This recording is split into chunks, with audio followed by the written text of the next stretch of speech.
What's up, everybody? It's Thomas back again with World Animal Foundation. Today I'm covering the Fi Series 3 versus the SpotOn collar. Now there's a huge disparity between these two collars in terms of price if you haven't seen. SpotOn's about $1,000 and the Fi Series 3 is about $100. But there are still some neat point-by-point comparisons that are worth covering between the two collars so you can make an accurate decision on which one you want for you. Now the Fi Series collar, I'm sure you've seen the SpotOn. It's a pretty large, clunky collar.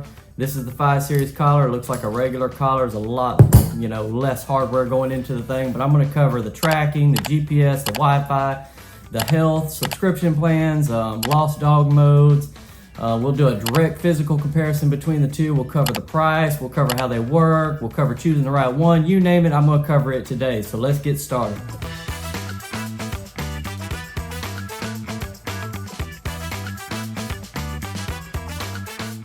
As far as the physical design of both collars, they're drastically different. As you can see here, the Fi Series 3 is just a regular dog collar with the gadget right here.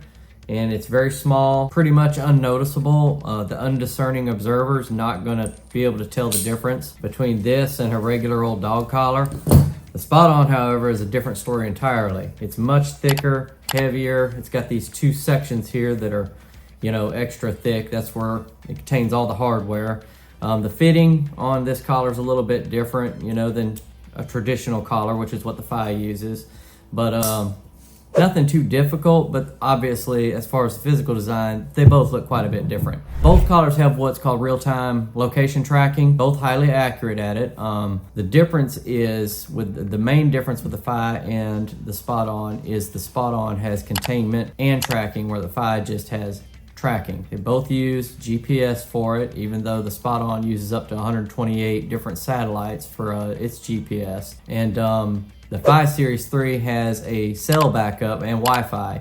And if you use it out in your backyard and you're kind of away from your Wi-Fi, you'll be able to see it dropping in and out of Wi-Fi coverage. It'll switch to a cell backup and then jump back over. And then it's, if there's no cell signal and no Wi-Fi, you still got your GPS working. But unless you're out in the middle of the boonies, you're not gonna have an issue with the cell coverage. Now the SpotOn has got a new mode that's it's only been out, I think, about a month. In fact, I didn't even realize it had come out for several days, called off-grid mode. And that allows you to create a virtual fence wherever you're at, even if you have zero coverage of anything. So you can still get the SpotOn to work in almost any situation. The virtual fences, both of them have virtual fences, but the Fi Series 3, when you set up its virtual fence, it's basically just representative of a virtual border. When your dog crosses this border, it sends you an alert that your dog's escaped the area. It's not meant for containment at all. The SpotOn's virtual fence is meant for containment and for sending you alerts if your dog escapes, so either one. The battery timing for both is drastically different. The SpotOn advertises 22 hours. I'd say maybe 20 to 21 hours in reality. And if you're using the real-time tracking, you're gonna drop that 22 hours to 14 advertised hours, and I would say out of that you're probably going to get 12 to 13.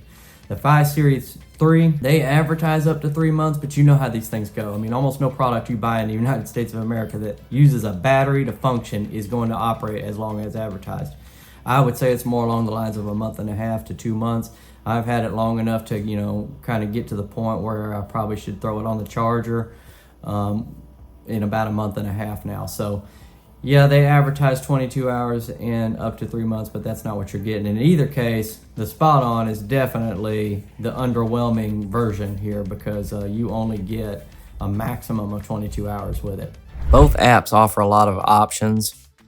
With the SpotOn, you get your basic map. You have multiple fences to look at. You have different menus, especially tutorial guides like this creating a fence video, how to create extra fences, and it walks you through all the things that you need to do to get the app working, the way you like it. So it's fairly customizable with some additional features such as the off-grid mode that you can turn on if you're way out in the middle of nowhere and you really need it.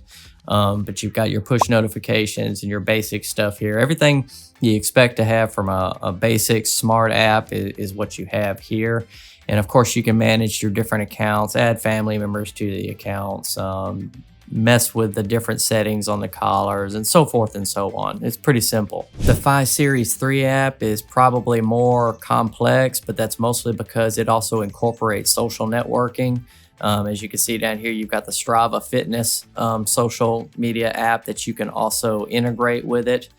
You can refer friends to it, and there's a lot of different stuff to manage here, especially like history of your dog, the activity tracking, hooking up and commenting with different people who also own the app that are nearby you. And then you've got a whole side menu here of different various features you can take advantage of, like your changing your safe zones, how many collars you have on there, what your collars are named.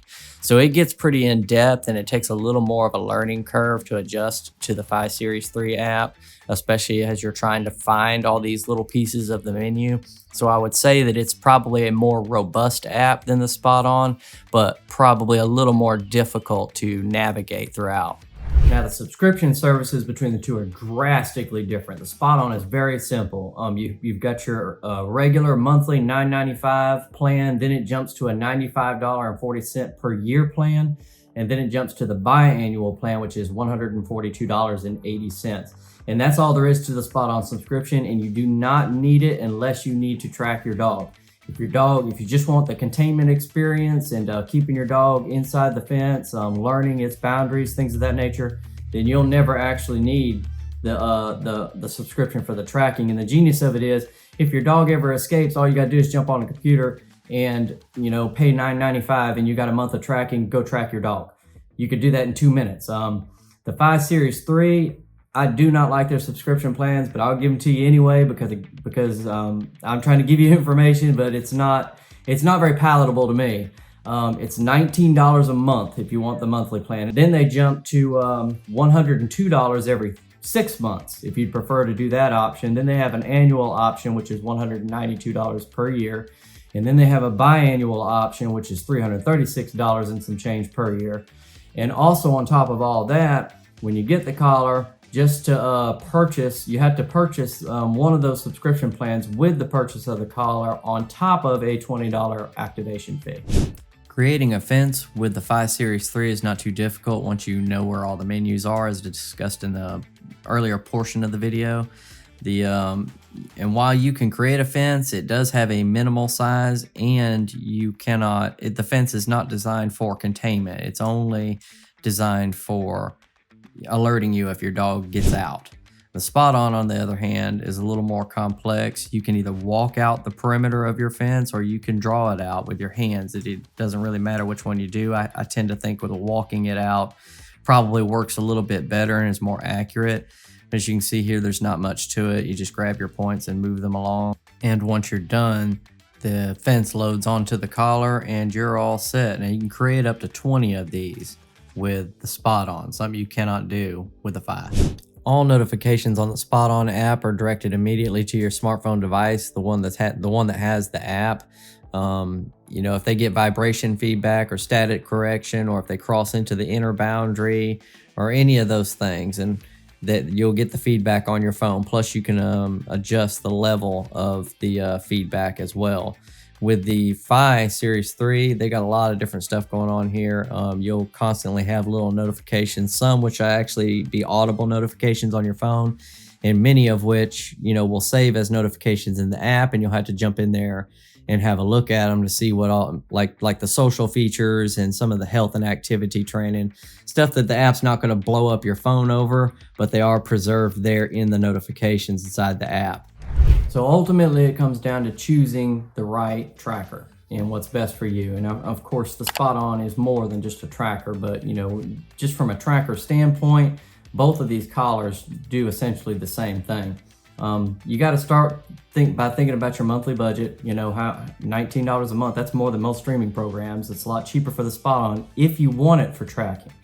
If you don't need it for tracking and just containment, then you won't have any monthly budget.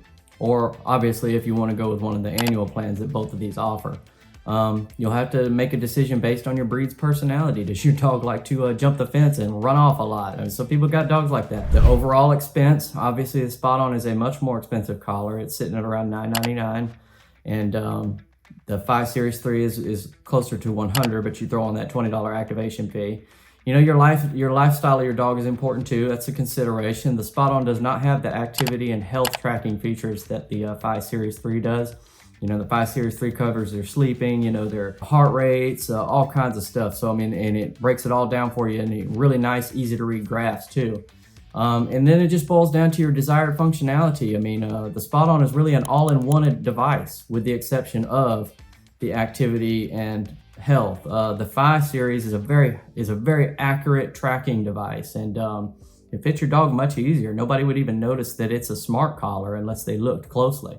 So those are all things you should consider before you make your purchase. So that about wraps everything up between the SpotOn collar and the 5 Series 3. I'm not going to tell you which collar exactly to go with. I will just suggest you go with what your needs are based on. You know, the SpotOn is an all-encompassing kind of collar with does a little bit of everything very, very well. And then the 5 Series 3 has that little bit of extra activity and tracking stuff that it does, and it's very precise and very accurate when you're actually using the tracking. So that's entirely up to you. I think they're both fantastic collars, and I have used both of them, you know, quite extensively. But make sure you hit that like and subscribe button. I've got a lot more content on the way, especially potentially maybe some cat stuff in the future. And also make sure that you comment, you know, your concerns, your stories. I always try to get on there and answer any feedback I get to the best of my ability. So be sure to do that. And we appreciate you watching, checking us out today, and have a fantastic week.